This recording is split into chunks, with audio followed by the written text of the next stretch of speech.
Welcome to Look Around Florida. I am your host, Sean McFall, aka the Florida Man. Glad y'all could be here tonight. I really do appreciate it. Linda Hudson, how are you and Roy doing tonight? Uh, Guys, if you do me a favor, when you join the show, just type in the chat, hi, who you represent.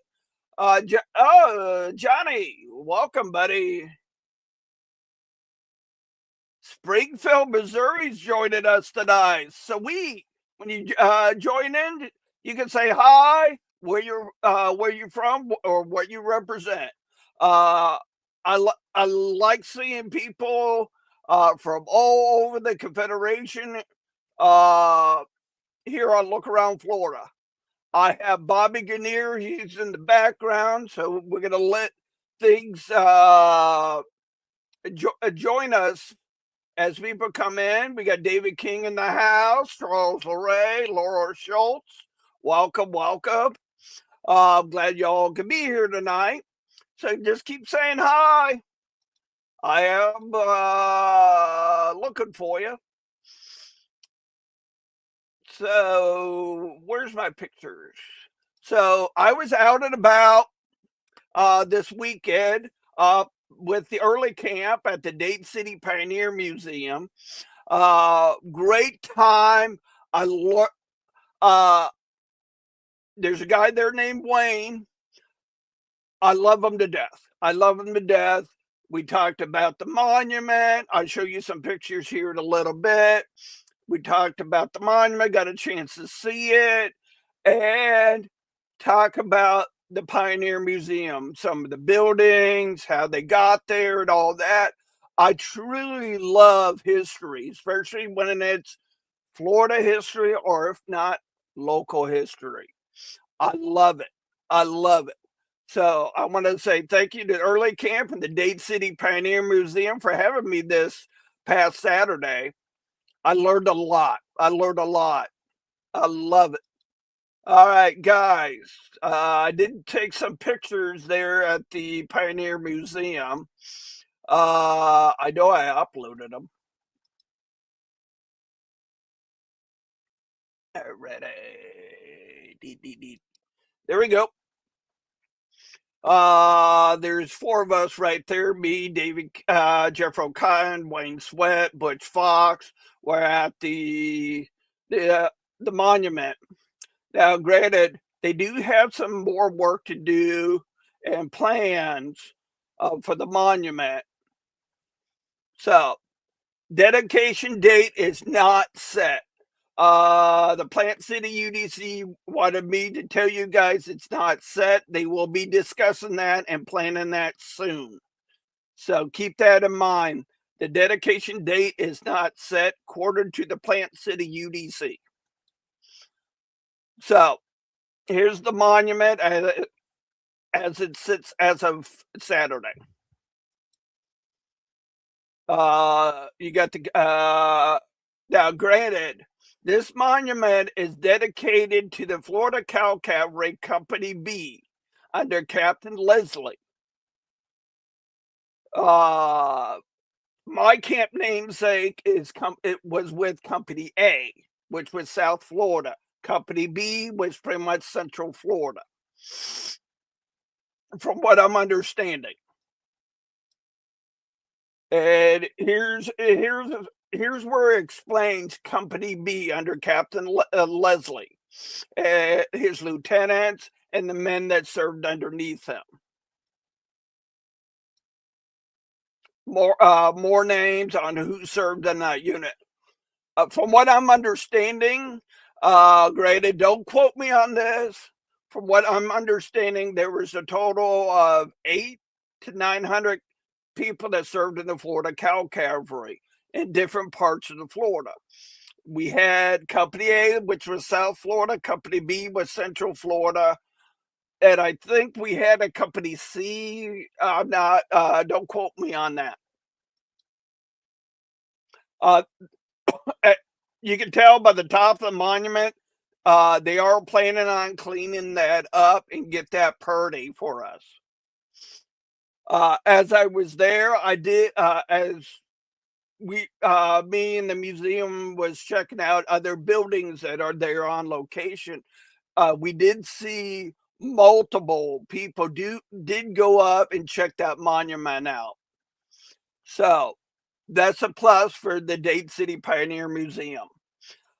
We do have some big news that came out today. Thank you to Bob Highball and his men with his camp. They are going to be doing the division reunion. The date is set, June 6th. You can go to their website. I know I uploaded it. There you go. It's scrolling down at the bottom. www.floridadivisionreunion.com and register today. I just literally just got done with mine, so I'm set, and I know a few others are set as well for the reunion. Exactly, floridadivisionreunion.com. Please check it out. You can do everything there. You can register, get your tickets for for the banquet, chaplain's breakfast. I believe the hotel as well. Here in the future, we will be having Bob Highball come on and fill us in on the plans for the division reunion. So it's set. Start registering today. Get your tickets. Remember, it is an election year. So we have a lot of good people, including myself, running for a position. So you have to be, your camp has to be present to vote. Let your camp's voice be heard. Not only that, if you're running for a position, you have to be present. Oh man, we got quite a bit of people already joined in. We got David King, Leon and Delin, Bill Gorman, Annette Lindsay, Shadow K8414 says hello. Bob Highball and Dorothy Gibbet. I'm sorry, I'm gonna butcher your name. I'm just gonna apologize now.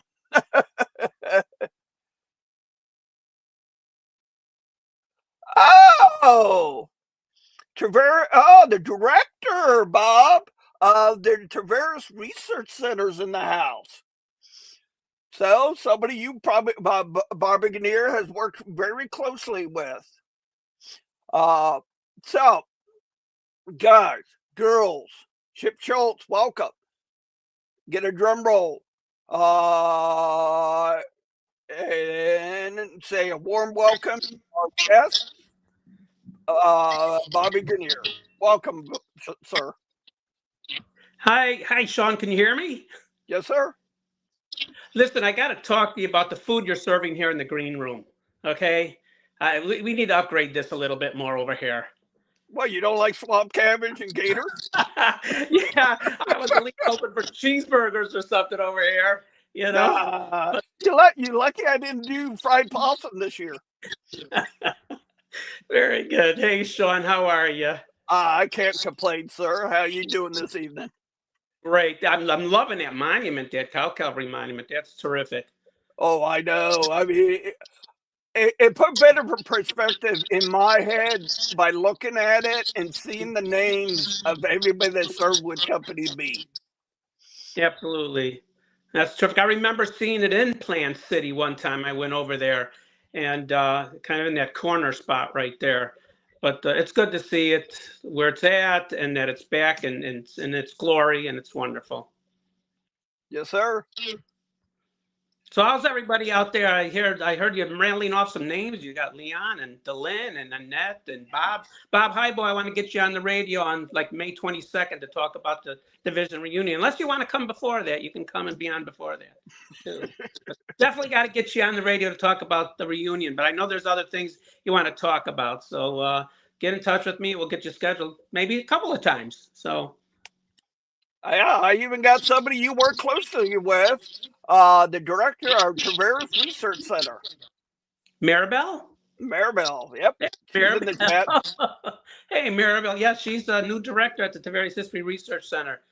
Big fan of history. She loves everything they were doing, the participation, like when Jerry Peacock and his drums come into our museum sharing symposium. She's also the founder of that Central Florida Museum Sharing Symposium. She's the one who started it several years ago, and it's grew so huge. And of course now Jerry and Bob, of course, and Nett Lindsay, Al Massey and his wife were there at the last one. So you've got the SCV, the UDC, and OCR has become a big part of this museum sharing symposium, and we love the participation. Everybody just loves Jerry, at that last museum sharing symposium. He was a lot of fun. Yep. That's cool. What kind of stuff do you talk about at those symposium? Well, first of all, what basically it was put together by Maribel to bring museums, historical societies together to kind of communicate with each other. We figured there's in numbers, if people started talking, we could help each other out, like what you do in the division. Everybody's trying to help each other out. That's the way to grow. That's the way to get your word out. And so her idea was to put these together. And over time, a fewer historic societies museums were starting to come. And about a couple of years ago, Maribel and a couple others from the Museum Sharing Symposium said, gee, we need somebody to kind of direct this, facilitate it, MC it. And they asked me to do it. And you know me, Sean, but by now that if they're going to give me something to do, I'm going to take it to a whole new level. And it has.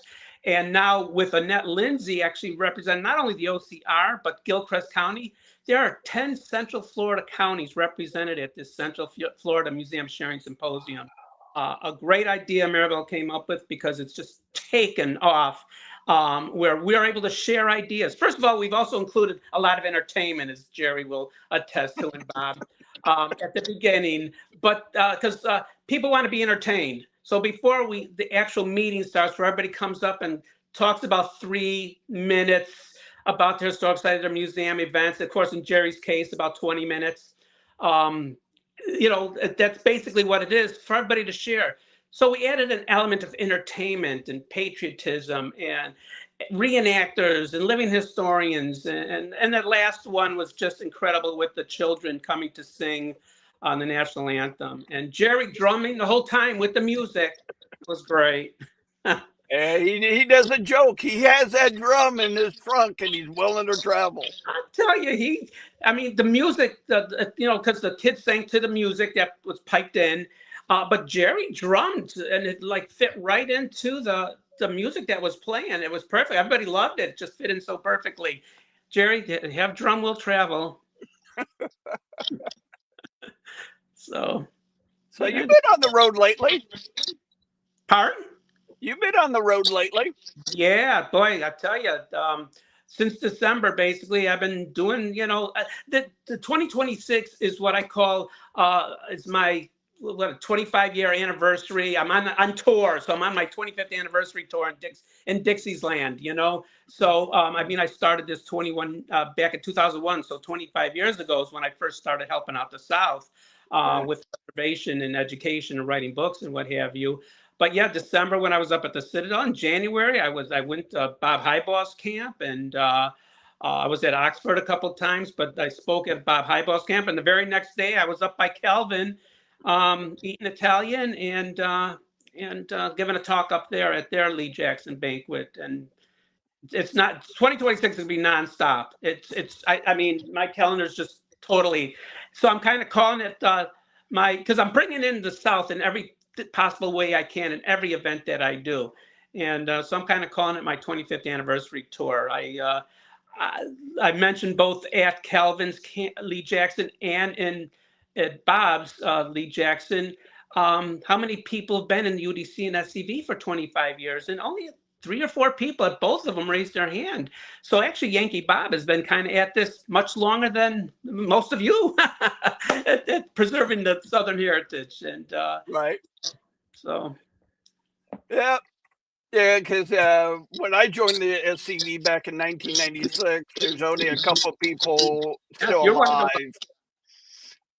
You're one of the long-standing ones too. Yeah, because I started in 2001, and then somewhere along the line there was I think in 2004 or five. I mean, it just took me 3 years, and and at the time, they didn't have any sort of award for a division award for a Legionnaire, or they didn't even have, no, it was a Legionnaire. For somebody who didn't have Southern heritage. So I was really proud when they came up with that. And I was the first, that was 2005. I was the first recipient of that award. And you can only win it once. So I can't believe that's what, 2005. So boy, that's 21 years ago. Yeah. It's still hanging on my wall in the other room over there in my office. Right. So that's cool. Very So, good. what kind of stuff are you doing with the museum there in Traverse? Well, Tavares loves the South. They really do. I mean, everything. The hotel is always ready to have everyone. The parade, the city, the museums. We're always ready to have you there. Matter of fact, I'm planning to bring in a surprise speaker. I'm hoping to set her up for May. I'll get her in the to stay at the hotel for a couple of days, but it'll be a surprise I'll tell you guys about later that I'm doing for you guys. Always thinking of the next thing, Sean, to help. I know the feeling. But so, I mean, with a lot of events, like what's coming up on March 10th, of course, I've got a thing I'm talking about St. Clair, Major St. Clair's and Captain Haynes. So I'm giving a presentation in town. We're setting it up with the city. But of course, in March is the big Ethel Heritage Festival. And I think you got a flyer for that I sent you. Yep. And this is a great opportunity. The Ethel Heritage, it's actually the East Lake and Ethel Heritage Trail. It's a big festival. It's over a 2-day period on March 21st and 22nd. And I know El Massey, and I got them folks from Jacob Summerlin already scheduled. They're going to do their cannon and have a tent there and all their things. I think they're also going to be at Pine Castle's Pioneer Festival this upcoming weekend, because I'll be a guest speaker on Sunday in Pine Castle this coming Sunday. And I think Jacob Summerlin, I'll have to get with El, is there for a couple of days, and they'll do their cannon. I got medical. I'm trying to get the folks who were at Rifles, Rails, and History all those years ago to be at this Heritage Festival. But basically what it is I want to get the Yankee Bob update out to you guys in the next couple of days, because basically, you guys can set up a camp. You can set up tables. You can just walk around in your Confederate uniforms. Bring your flags and walk around and talk to people. Have a table. You can even camp for the weekend if you want. Pitch a tent. But I want to give an opportunity for the South and to be able to, again, be in an event where you're speaking to more than just like-minded Southerners there, that people are out there you can educate. I think it's a great thing for Jacob Summerlin Camp to be at Pine Castle. I'm sure they were there last year. I'm sure Al is going to be there this year. To be at these festivals that aren't really reenactments, strictly dealing with the war between the states. So I'm going to everybody be looking for that. A great opportunity to just show your faces, show your flag, show your gray and butternut uniforms, and get out there. If you want to camp, if you want to just march and talk to people and just be out there. March 21st and March 22nd at Heritage Festival, and I'll send out a lot of information about that coming up. So a lot of things happening. Lots of things happening.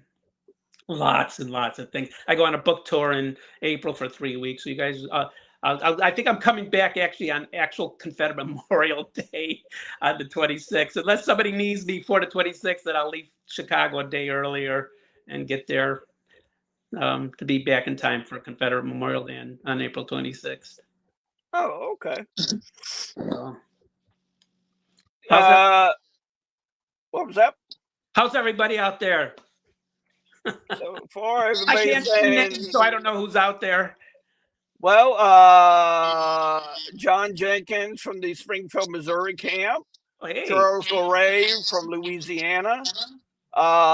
Somebody you know very well, Laura Schultz. Yeah. Linda Roy Hudson, David King, Delyn and Leon. I'm really looking forward to the reunion this year. I mean, I just go to the banquet on Saturday night. That's all I do. But I have a blast. I've been going to that banquet for years and years and years, and I absolutely love it. Oh, I do too. I'm kind of glad that Bob Highball and his camp brought it back. Absolutely. Bob's a showman. He really is, and he's great. Everything is it. To me, everything is about the show. It has to be when you're in sight of something. It has to be visual. It has to be right. And Bob is like that. He makes sure that everything you're looking at, there's a show there. It's he lays it out perfect. And I really like that about Bob because I'm a show person too. It's Rifle Trails in History. I'm glad all my Southern friends still love me because I was really tough. Everything had to be just right. I didn't let people come in at the end on Sunday. I didn't let people drive in and start loading up because people who come on Sunday, they want to get the complete show as well. Yeah, So I never liked reenactments where on Sunday people are driving into their camps and they're loading up everything and people, well, this ain't a realistic camp. There were no cars parked next to the tent. right. So so yeah, Bob is like that. He's very meticulous. He's very good. Puts on a great show. Yep. Well, he's in the chat. Annette Lindsay is in the chat. I've known Annette for over 20 years too. Yeah. Go way back. Yeah, we got Death Row, Marianne, Barry J. Sanford, Dent, chapter. Oh, the commander, chief, Donnie Kennedy isn't in the house, is he? He has not spoke up yet. Okay, because I sent him an email a few days ago. I want to get a hold of him because I'm going on that book tour up in Illinois, Indiana, and stuff. Yeah. And I want to see if there are active SCV camps still going in those two states because I'm going up there. Of course, I'm talking about Edmund Kirby Smith and Captain Haynes and Dickinson, who we're going to be discussing tonight with my new book. Yeah. But I want to see if there's any active camps up there. I know Chicago had an SCV camp called Camp Douglas. So I know Bob Highball and is going to help me try to find if there's any active ones. I know I talked to Donnie Kennedy also. He says I'm hoping that he can, between the two of them, they can find out if there's any active camps still going up in the Chicagoland, Indiana area. Because I would see if they want me to come on by and introduce myself to them. Yeah, I'll put you in touch with somebody after the show. Oh, sounds good. I mean, up there, I guess I'm Yankee Bob up there. I guess I'm Dixie Bob in a blue uniform. But David King just said Kathy's watching also. Oh, hey, Kathy. She's a big fan. I love the review she gave me on my book. She was the first, but there's been so many people, even up to today. I just can't wait. We'll talk about that in a minute. But hey, Kathy and Annette, they're like, it's Kathy and Annette, and then everybody else.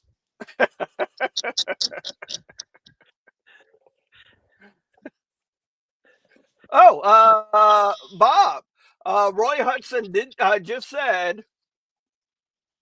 There you go. Let me put this up for you so you can see.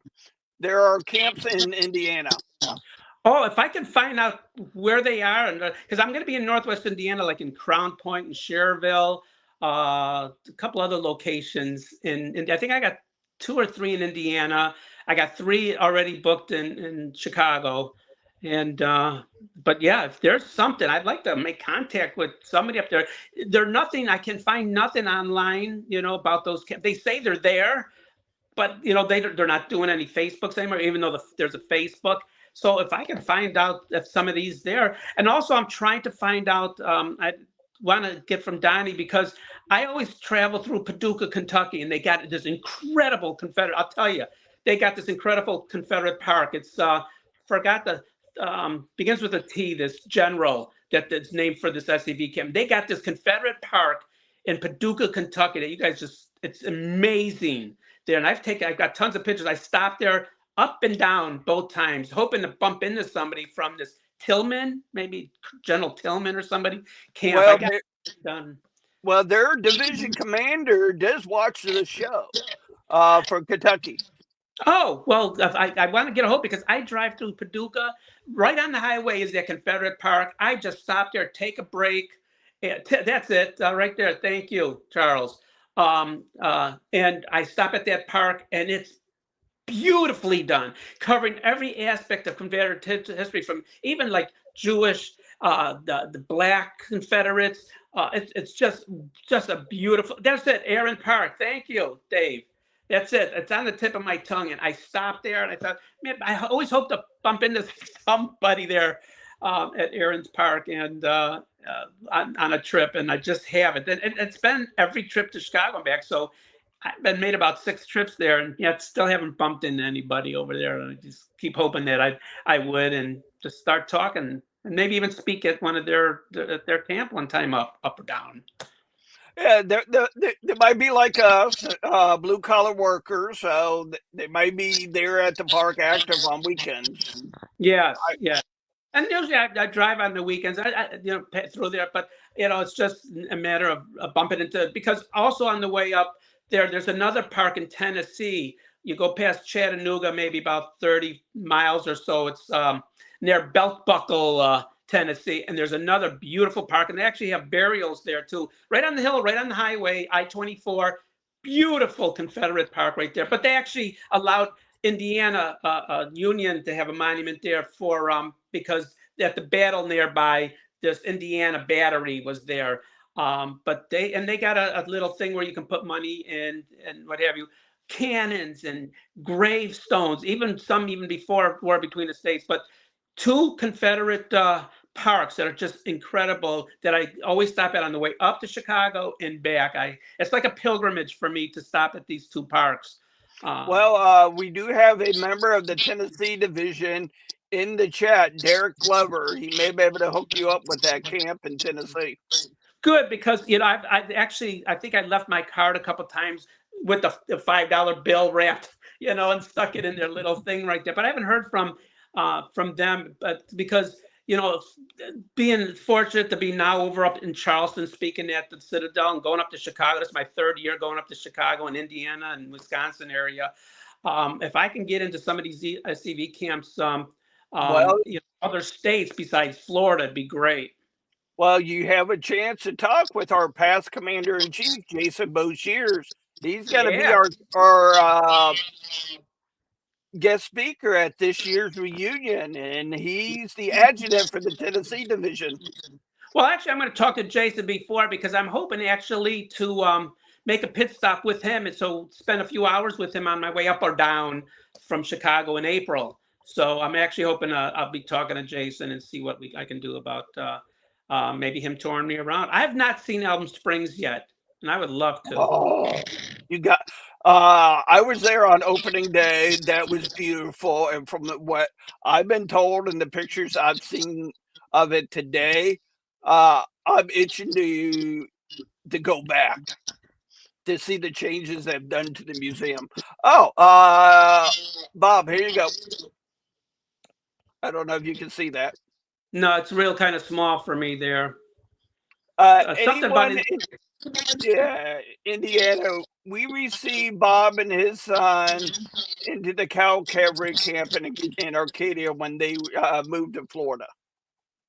Bob King.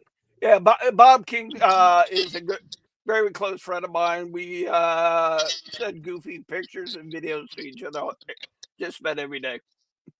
Great. Oh, yeah. So I'm going to make contact. We got another one here. Derek Glover, I recommend Camp 386. I'm not even going to pronounce that town.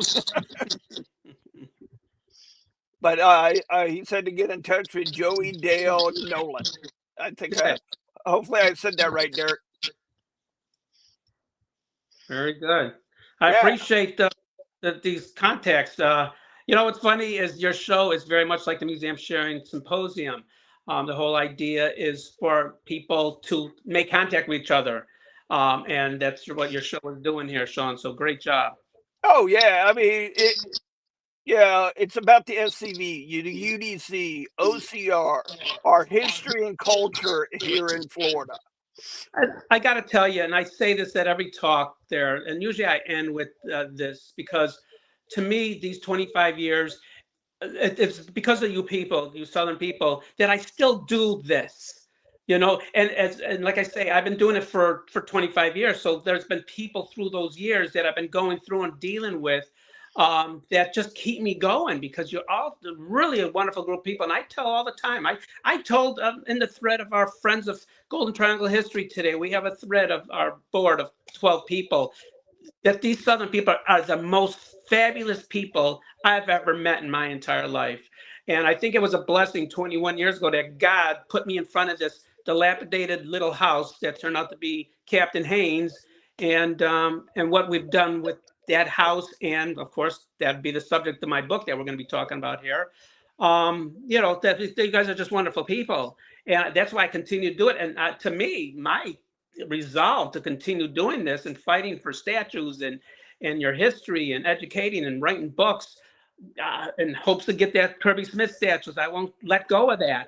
There's so many of these things that's why when I see Cow Calvary statue like that monument there, it just excites me to know that you guys, you're making a turning point. You guys are going to go on, and SCV and OCR and UDC, you're going to live on. You really are.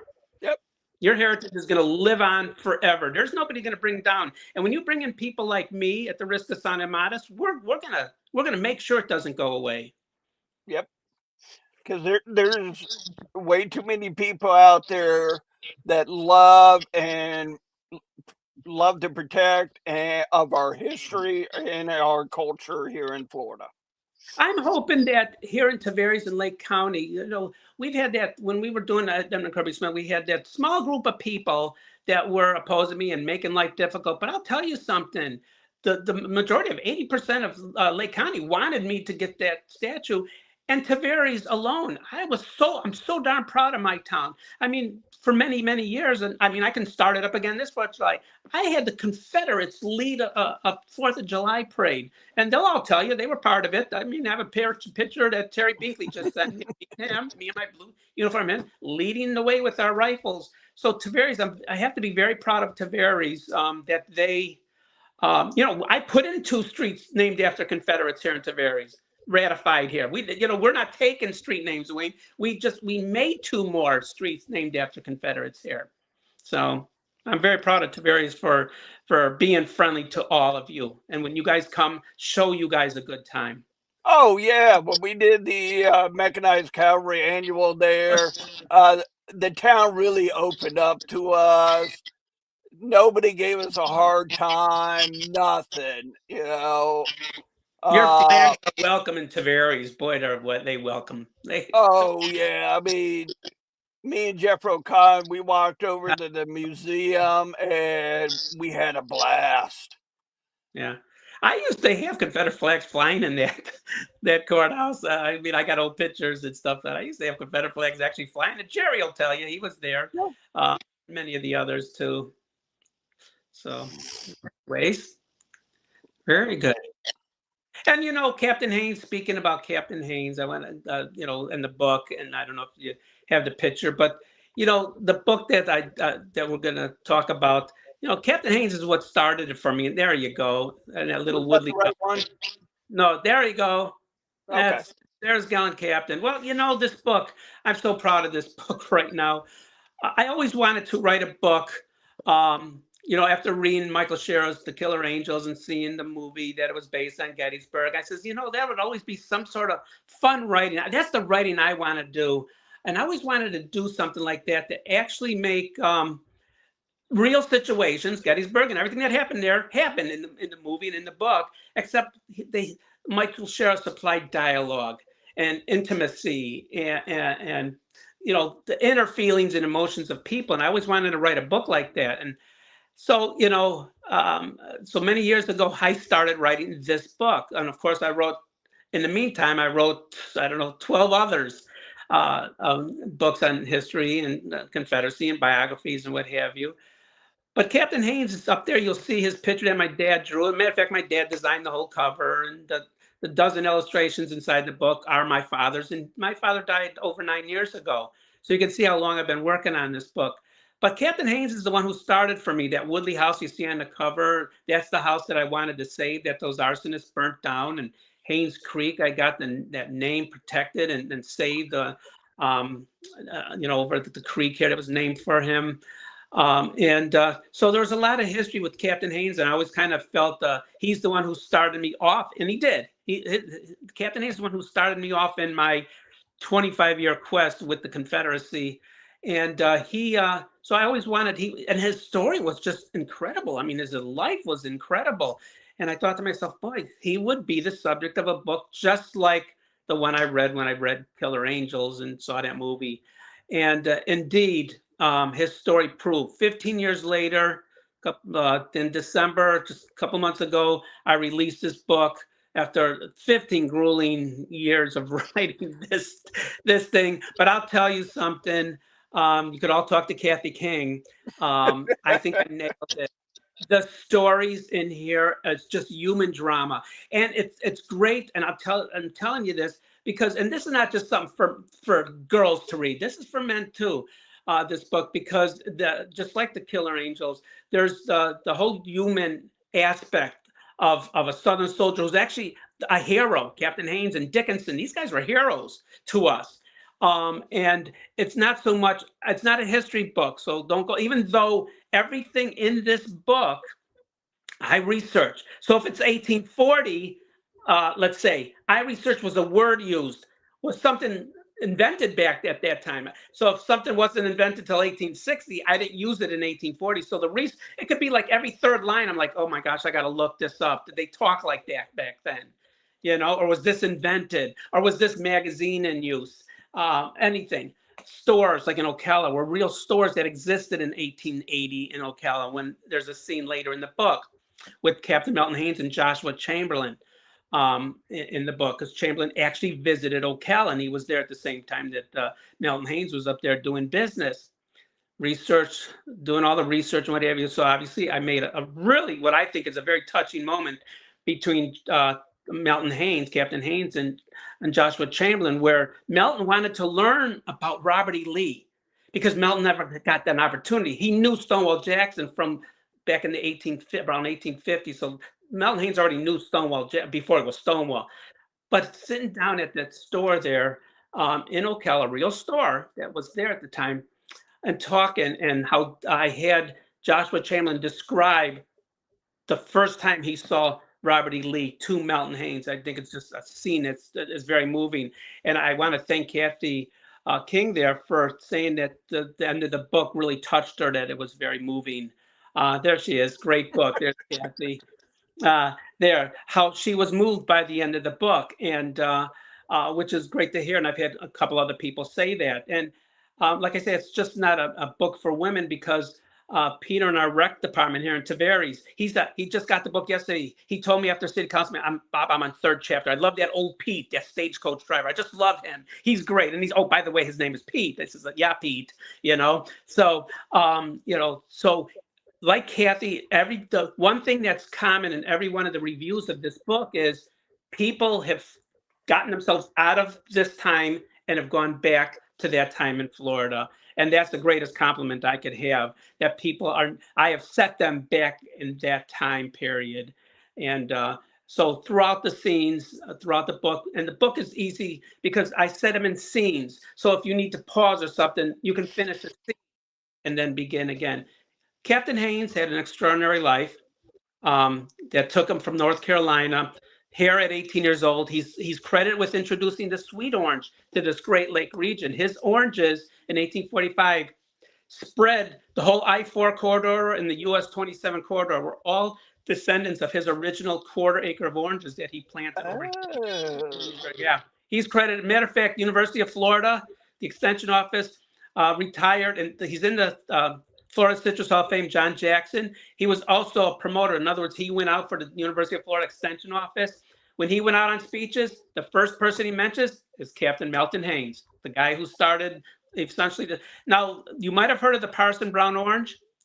50 years after Melton Haynes brought the sweet orange here, that sweet orange finally received its name, the Parson Brown Orange, which is still used today.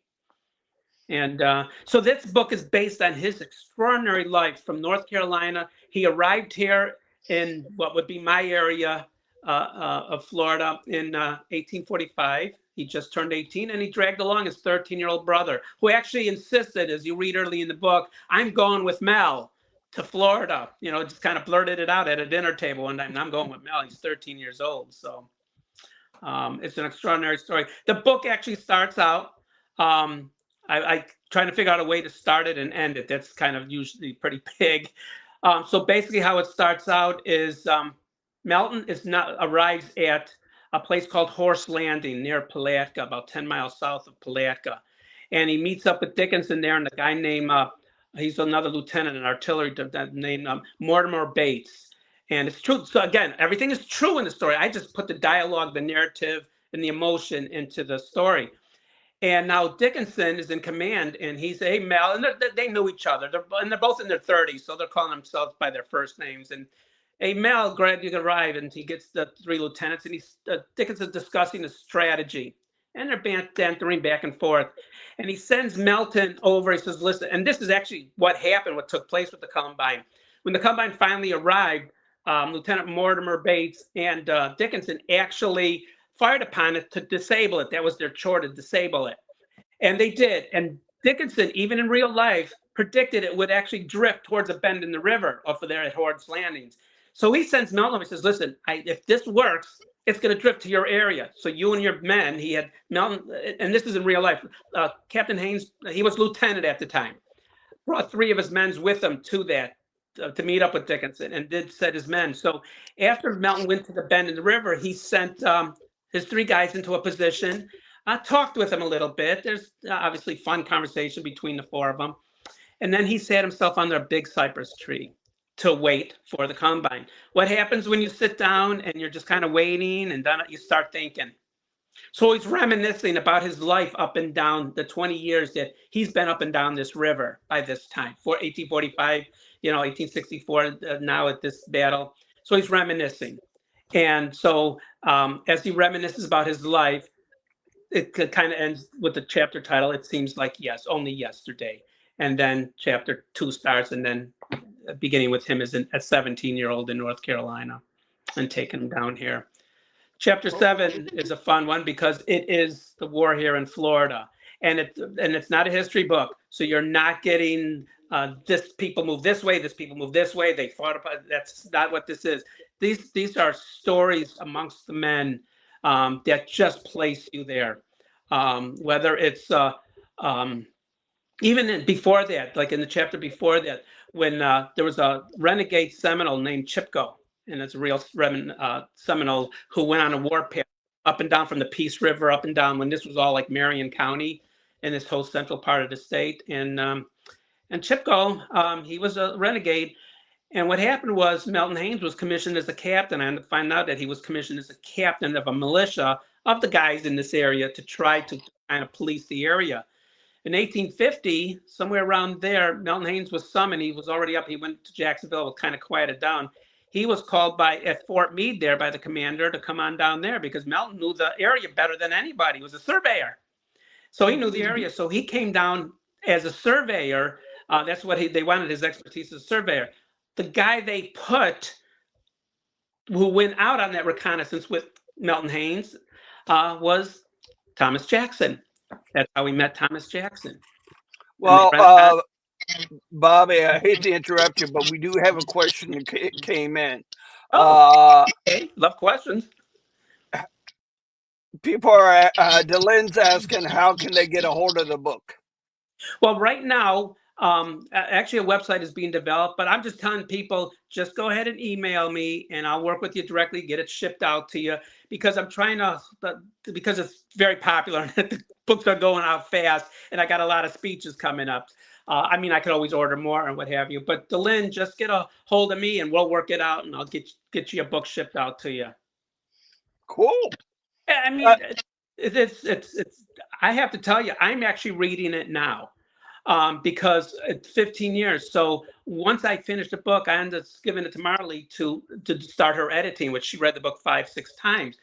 So I didn't see the book completed and read it until after it was published by the publisher. So I'm actually reading it now. You can see my my marker in the book, and I'm saying, oh my gosh, this is a good book. The guy who wrote this, boy, he did a great job. It is a good book. I can't, and Sean, I can't believe I wrote it, to be honest with you. It's really hard. Good. And that's just the sales pitch. Well, yeah, I do the same thing because a lot of times I don't get to see the show per se, Yeah. just like you write in the book. So sometimes I go back and look at stuff to see how I can improve.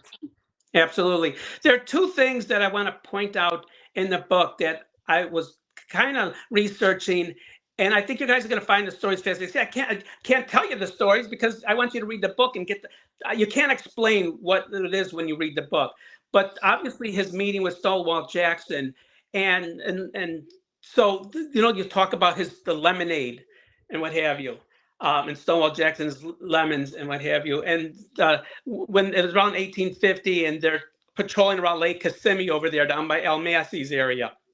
And there's Thomas Jackson and Melton are sitting by a campfire. And so Thomas Jackson, he was having trouble with his commander over at Fort Meade. He wanted to get out, and he's writing a letter to VMI. So Melton says he's making them he's rolling these lemons on rocks to loosen them up, and then he opens them, he squeezes them in there, and he takes out this little cone of sugar, and he's putting it in there and mixes up. He says, "Here," and he hands it to Thomas Jackson. Thomas said, "This is awesome. I absolutely love this." So if you're wondering how the story goes, how Thomas Jackson got his lemons, well, I just gave it to you. He got in my book. That's how Thomas Jackson was getting his lemons, or the way he loved his lemonade made. Oh, The Confederate Gold is a great story, and just in a nutshell version. A few years after the war ended, Melton Haynes is over here at the Woodley House, right here, and a wagon came with a few guys, and it was Dickinson, and they're coming in the front gate of Woodley. And he says, "Bye." He meets up with Melton, and now his son is older. Melton's son is older, and they're meeting up. And he says, "John, welcome to Woodley." So John says, and they're talking, and he's putting his men aside, and there's a wagon, and it's covered. And so John says, "Listen, Mel, can I talk to you alone?" And Mel says, "Sure, let's walk down to the dock down there. We'll sit down there." And he told his son to go get him some muffins and some blueberry muffins and some lemonade and stuff. And they go down there, and they started talking a little bit back and forth. And so Dickinson is telling him, he says, "Mel, listen," I hate to bother you with this, but I need to do something here." And he's talking and talking, and Mel is finally saying, "What the heck is it you want me to do?" I'm talking in a nutshell. "What is it you want me to do, John?" He says, "Is it something about that wagon?" And Dickinson goes, "Yeah, it's in the wagon." He says, "What is it?" He says, "It's $500,000 worth of gold and silver." And Melton says, "Are you serious?" He says, "Yes." He says, "You mean the Confederate gold is real?" And Dickinson tells him, "Yes, it is." So he's had it for years, but now all these scallywags and these former Union soldiers, and even kind of some deserted rebels and what have you, were kind of scaring the wife up in Ocala right there. And they figured Dickinson knew about this gold. So Dickinson had to get it out of there. And Melton, of course, was concerned about Mary Dickinson, his wife. He said she's fine. So now Melton has got this gold over here at the Woodley house. He left the gold there. So stories like Jackson's Lemons, I don't think there's ever been a narrative historical fiction with these things. George Davis, when when Breckinridge and them were fleeing out there, George Davis stayed over there. Just great stories. Grant came because he wanted, after his tour, after 2 terms, he wanted to meet Southern soldiers. So he came to Ocala, toured through this area, and Dickinson held a ball for Grant and his wife. And to me, it's a great story. Edmund Kirby Smith is there. St. Clair Abrams is at this ball in Ocala, and it just works out really good.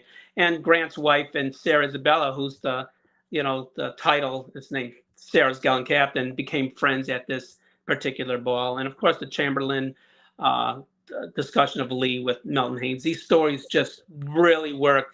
And I think you guys are going to find that it's great to have an actual real Southern hero as a star, as a lead, as the good guy in a book. And I think this works. And it's what, to me, when I think of Rifles, Rails, and History, or Haynes Creek, or some of the preservation work I've done, or even Edmund Kirby Smith statue. I think this book alone, amongst all my books, is technically a gift to you guys because it really works, and I think it's something that men and women, and it's actually a trilogy of books because of named for the women in the title. Major St. Clair's wife Joanna. I'm writing a book called The Three Fires of Joanna, another historical fiction based on Major St. Clair Abrams and his wife. She eventually died in the third fire there that she was in, and the one that happened in Jacksonville, Florida. So there it is, Major St. Clair Abrams. That's the biography I wrote on there about him. It's a good book too. But so, anyways, yeah. And there's Rifles, Rails, and History. Hey, Sean, I got your copy. Still sitting over here. Next time I'm in Ocala or our Tavares area, I'm going to give you a call, or the next time you come down to my area. Yeah, I'm thinking about coming in May down there. I want to see Leon and Delynn and all of you down there. Cool. Be looking forward to having you.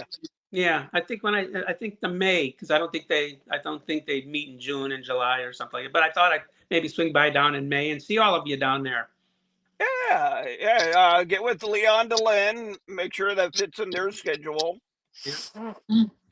And here's another one of your books. Yeah, I've written 5 for the Images of America series, and that one's a great one. I really love it. Right now, I think that's my second, maybe my biggest selling book right now. I think Sarah's Gallant Captain eventually is going to be a huge selling book. I predict Sarah's Gallant Captain. And what we're doing now is we're getting a website for me as an author, but also what we're doing is we're in the planning stages of getting Sarah's Gallant Captain out to major, hopefully documentarians. Maybe somebody will be brave enough to want to put a film together with a Confederate as the hero, you know? So we're actually going to make a big push on Sarah's Gallant Captain. And when you all read the book, like Kathy King has, you'll see that it just keeps you moving. The book doesn't stop. That's what Peter said today at City Council. Bob, the thing just keeps going. You don't stop. And it just keeps going. So I'm hoping that we can convince on a national level to try to get somebody to go beyond this, or if I have to get it to another publisher who has the means to get it all over the country. But I believe in this book so much over 15 years that of writing it, that this is going to be a hit. And well, we got one more picture, Bobby. The Lost Town of Ethel. Okay, I'm working on that right now. Actually, what that was is that's going to be the location of that March 21st and 22nd event. Okay, so what Ethel is, and I explained it before, is there was in Rock Springs Run State Reserve in Wekiva Wilderness. It's the wilderness, but somebody a few years ago discovered cemetery gravestones there, and uncovered a cemetery hidden in the woods there. Well, since then, that was a few years ago, me and Shirley, you'll see the author there, Shirley and Don Philpott from the Wekiva Wilderness Trust, we're resurrecting this town of Ethel. So right now, we have tram rides where you can go the historical interpretive panels and go on a tour of where Ethel was, show you the different locations. But now we're in the process of making cabins and train station. It's actually just a platform. The schoolhouse, the windmill. So we're in those phases now. So where we're resurrecting this town. Well, there's a couple of editions of that book that Don and Shirley wrote and put together. But I've done a lot of research for them, and I didn't like how the book read, to be honest, in the cover and all that stuff. So I did research, and Don said, Bob, would you look at the book, make it a better production, make it more likable to people that they want to read it, and you've done so much research, put your name on the book. I told him, I said, Don, if my name's going to go on the book, I'm going to do an overhaul on it, and I did. So Marley's in the process of editing the final pages. So I'm done with my part, except once she's done and hands me the rest of the edits, I'll add them in the book and get them over to the publisher. Ooh. And it's a 405-page book. It's a great history of pioneering Florida. It's right up your alley, Sean. It's pioneering Florida, is what it is. The pioneer Florida. Yeah, it's right up your alley, Sean. Yep, I love learning about the pioneers to keep them active, keep their name active in our areas. and what Absolutely. we do. Absolutely. And this book is right up the alley, so I'm very proud of this one. That one should be coming out. I probably get it to the publisher in maybe a week. And then he's already been paid by the Wakaiba Wilderness Trust, the publisher. So he's ready as soon as I can get this to him, that we'll get this book published. And I think that's book 50, Wow. maybe my 15th book. I think somewhere in there now. Wow, you're busy. Yeah, I have several right behind it. I'm trying to write some of these books. I have 3 Chicago area historical books I'm trying to write, being actually 5, a trilogy of novels and a couple historical books. But the only problem is I'm having so much fun writing about the South, that Right. and I'm 68 years old now, so I could be running out of time. But I'm having so much fun writing about the South right now. Dylan just answered one of your questions. May 12th is a camp meeting. If that, well, I can't. If that's If the that fits.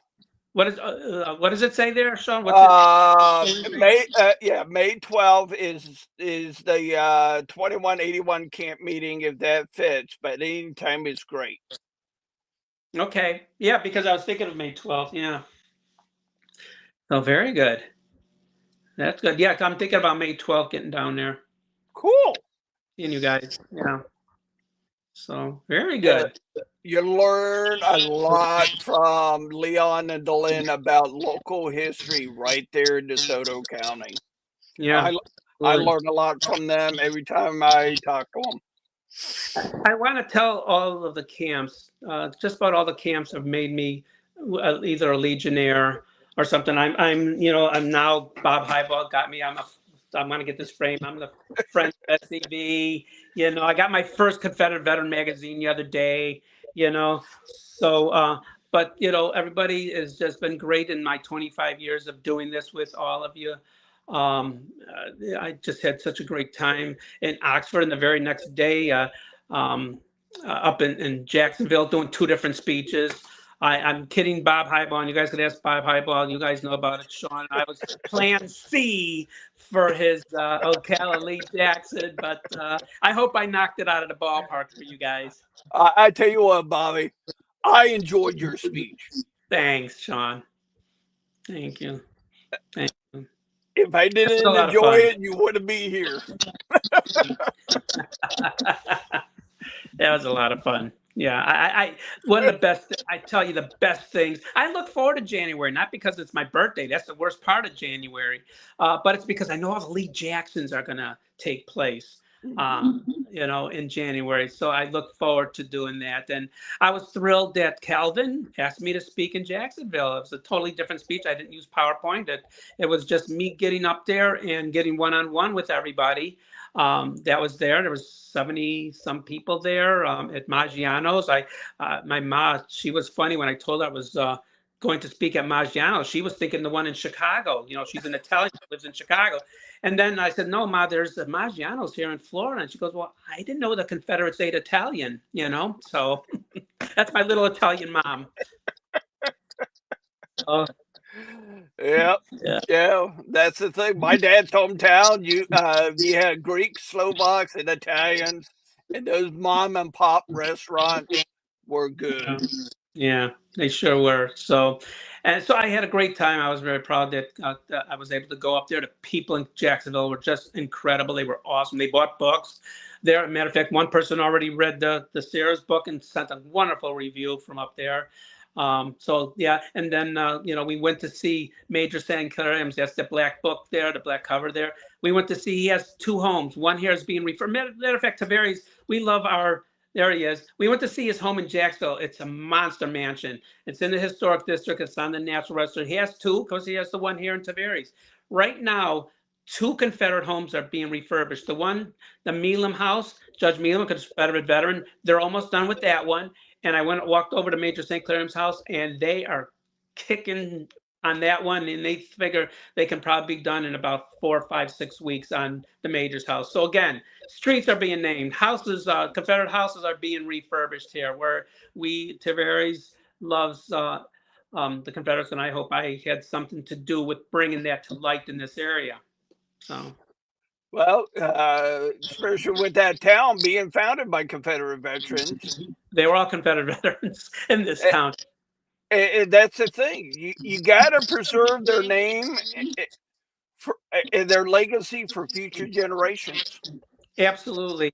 You know, Tavares was where the Confederates, the United Confederate Veterans, had their meetings. This is where they were, and of course, Eustis, Mount Dora, were the Union, where there's a Grand Army of the Republic in Eustis, and it's same like Kissimmee and St. Cloud, where Kissimmee was the Confederate veterans, and St. Cloud was there too. It was built for the JR and the Union veterans. But you know something? That's why the reconciliation. These people don't understand. There is a great letter from the command of the GAR here in Eustis from like 1912, who wrote about the United Confederate Veterans, how they get along, that they help each other with their events and their fundraising, their parades, their all those stuff. And the same that happened when I researched in Kissimmee and St. Cloud. I mean, the veterans, the Confederate veterans, were helping the Union veterans who are moving down here, waiting for their houses to be built. Helping feed them and getting food and putting them under cover, from the weather and what have you. And that's what's lost in history, is these people don't understand the generosity, the gallantry, the compassion that these Southern soldiers and veterans and the women had for as these Union people came and started moving to Florida right after the war. Yeah. Immediately after the war. These people were helping in Florida. This was the Eastern Frontier. These people, these Southerners, you guys were treating us very well, and it's a shame that you guys are getting the bad rap in today's modern society. Yep. Well, before we wrap up the show, does anybody have any questions or anything for Bobby?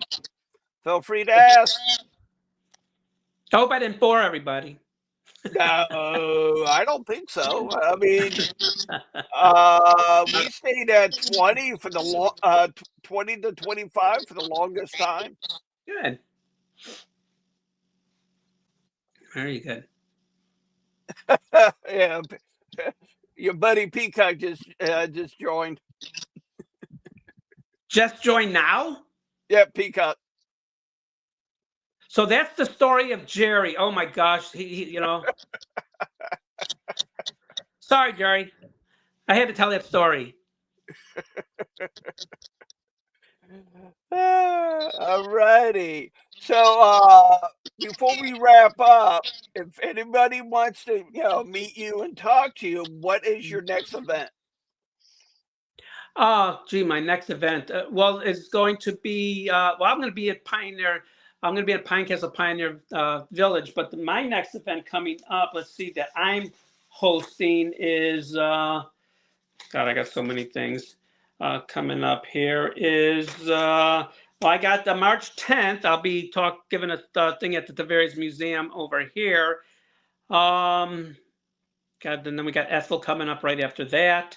There, we got Medal of Honor Day. We're having two events that date. On the 25th, Medal of Honor celebration. On the 28th, we're having a Medal of Honor picnic over at the McTurius house. McTurius' family, he's a Medal of Honor recipient from World War II, but his family were Confederate.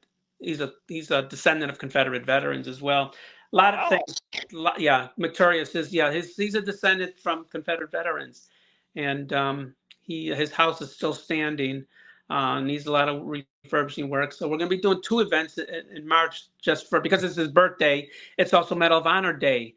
They're 25th and 26th. So we're celebrating not only his birthday, but Medal of Honor Day, since he is a recipient. Jerry Peacock participated in December on Captain Wright. He was a Union soldier, and he participated in an event we had here in Tavares. He's our second Medal of Honor recipient that's buried here in Lake County. We have two, so we honor both of them. And Jerry Peacock participated in the Captain Wright thing. So here he came. It was a Union guy, but there was Jerry. He drummed. We had a Confederate flag coming in, because I include the Confederate flag in every event I do. I don't care what it is. Museum sharing symposium, a Union thing.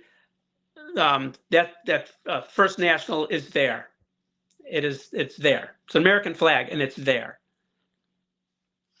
Well, Bobby, I want to say thank you very much for taking Oh, time out of your busy schedule for coming on speaking with us tonight. thank you. Uh, Me. yeah, so we're getting ready to wrap everything up, Bobby. So just want to say thank you for taking time out today.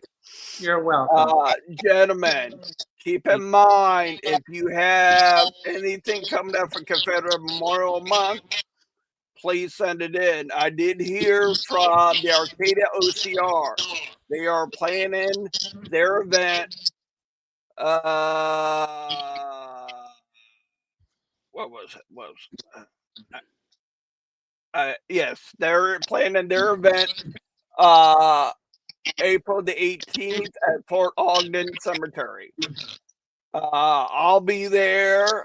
Some of my members of my camp will be there because our camp namesake that served in Company A on the Cow Cavalry, Lieutenant Bogas, is buried in that cemetery. So we go there to honor our camp namesake. So if you have any events coming up, camp commanders, brigade commanders, so forth, so on, including OCR UDC chapters, please send them in. That way I can help you get the word out. Until next Wednesday, may God bless you in your ventures this week. Until next Wednesday, stay Southern, stay out of trouble. My name is Nelson W. Winbush.